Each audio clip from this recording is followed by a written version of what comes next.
এবারে প্রথম আমরা জাতীয়ভাবে জাতি, ধর্ম, বর্ণ নির্বিশেষে সকলেই স্বতঃস্ফূর্তভাবে সবার অংশগ্রহণের মধ্য দিয়ে চৈত্রী সংক্রান্তি এবং বাংলা নববর্ষ 1432 উৎসব অত্যন্ত শান্তিপূর্ণ ও সৌহার্দ্যপূর্ণ আবহে উদযাপিত হয়েছে।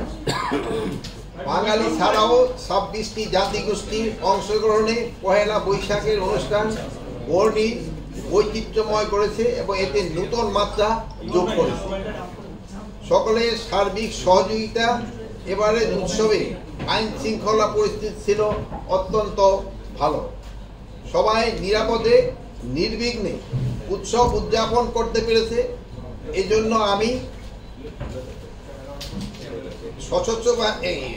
স্বরাষ্ট্র মন্ত্রণালয়ের পক্ষ থেকে সশস্ত্র বাহিনী, police, Ansar, RAB, coast guard, BGB সহ বিভিন্ন আইন শৃঙ্খলা রক্ষাকারী বাহিনী এবং আপনাদেরকে গণমাধ্যম কর্মীদেরকে স্বরাষ্ট্র মন্ত্রণালয়, সাংস্কৃতিক বিষয় মন্ত্রণালয়, পার্বত্য চট্টগ্রাম বিষয় মন্ত্রণালয় এবং মাঠ প্রশাসনের কর্মকর্তা সহ সংশ্লিষ্ট বিভিন্ন মন্ত্রণালয়ের কর্মকর্তাকে আন্তরিক ধন্যবাদ এবং আমি কৃতজ্ঞতা জানাই।